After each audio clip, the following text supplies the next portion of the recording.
Halo, Shalom. Perkenalkan, nama saya Rizky Siotang. Saya salah satu mahasiswa dari Universitas Indraprasta PGRI. Dan sekarang saya sedang semester 6, menjalani semester 6. NPM saya itu 2022 15500 150. Dan hari ini saya akan membawakan topik ke arah mana bangsa kita akan berjalan jika akhlak dan etika mulai pudar. Saudara-saudara sebangsa dan setanah air, hari ini saya akan mengajak kita semua untuk berhenti sejenak dari kesibukan, menutup gawai sejenak dan memikirkan satu pertanyaan penting. Ke arah mana bangsa kita akan berjalan jika akhlak dan etika mulai pudar?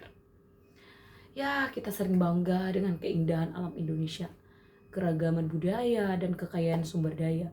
Tapi percuma semua itu jika perilaku kita sebagai bangsa justru mengikis pondasi moral yang menjadi tiang penopang negeri ini.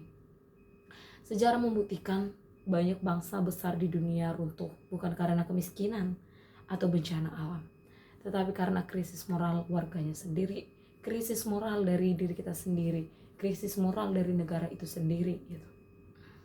Dan di sini aku akan menjelaskan sedikit tentang makna akhlak dan etika. Akhlak adalah cerminan hati dan nurani. Ia bukan sekedar aturan tertulis, tetapi kebiasaan berbuat baik yang muncul dari dalam diri. Akhlak mengajarkan kita untuk jujur walau tidak diawasi, menolak walau tidak diminta, dan berbuat baik walau tidak dipuji.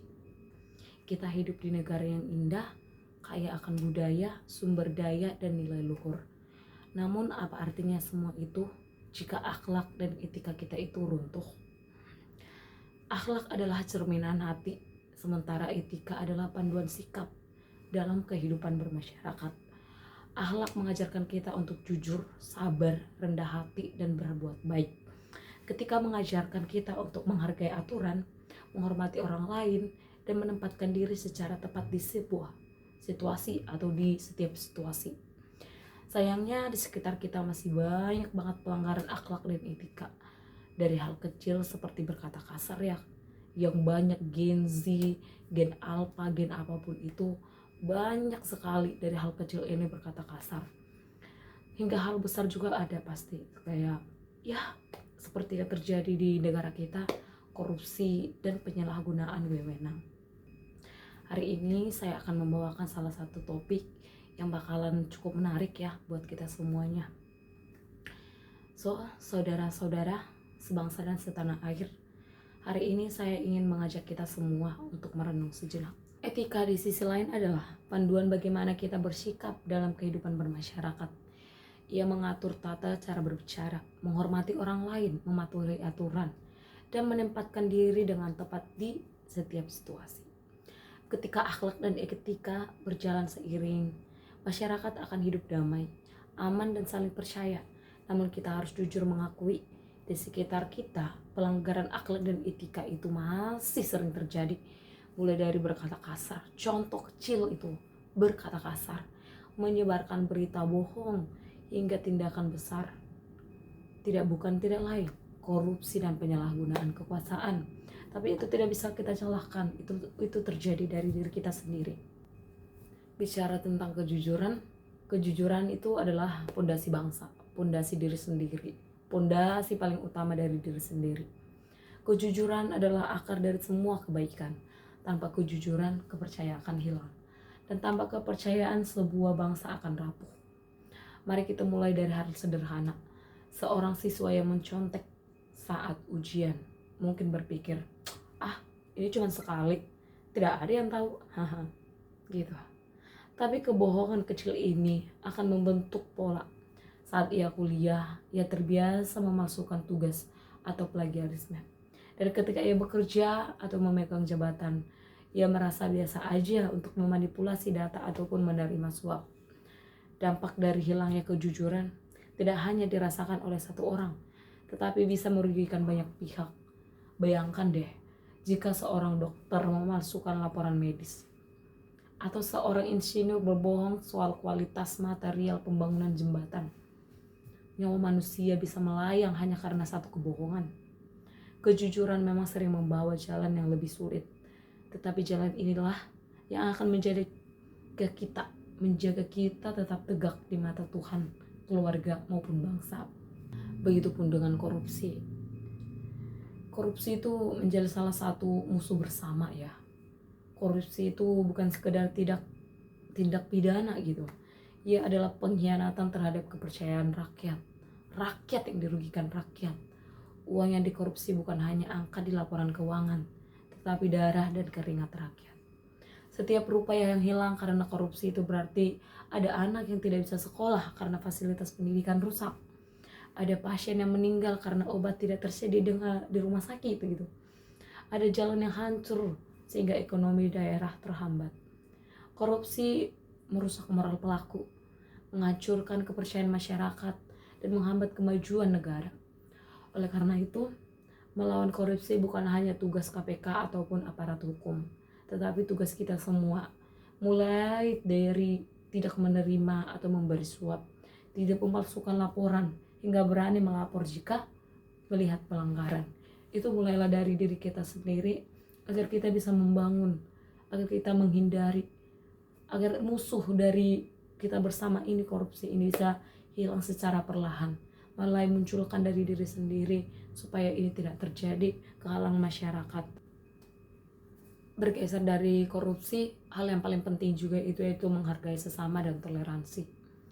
Indonesia adalah rumah bagi lebih dari 1.300 suku, 700 bahasa, dan 6 agama resmi, ditambah ratusan kepercayaan lokal. Keberagaman ini adalah kekayaan yang tidak dimiliki semua bangsa. Indonesia. Namun, keberagaman bisa menjadi sumber perpecahan jika kita kehilangan akhlak menghargai sesama kita. Harus ingat bahwa perbedaan pendapat tidak menjadikan kita musuh. Perbedaan agama, suku, atau budaya tidak membuat kita lebih rendah atau lebih tinggi dari orang lain. Toleransi berarti mau mendengarkan, mau memahami, dan mau mencari titik temu. Etika mengajarkan kita berbicara dengan sopan, meski berbeda pendapat, tidak memaksakan kehendak, dan tidak memicu kebencian. Itu paling utama, tidak memicu kebencian. Persatuan tidak diukur dari keseragaman, tetapi dari kemampuan kita untuk tetap sendiri bersama walaupun berbeda-beda. Dan ini akan menjadi tanggung jawab dan disiplin. Bangsa yang maju adalah bangsa yang warganya disiplin. Disiplin datang dari rasa tanggung jawab, bukan dari rasa sakit, rasa takut gitu. Tanggung jawab berarti menyelesaikan tugas tepat waktu, menjaga janji, merawat amanah, dan memikirkan dampak perbuatan kita pada orang lain. Disiplin berarti menghargai waktu, aturan, dan hak orang lain.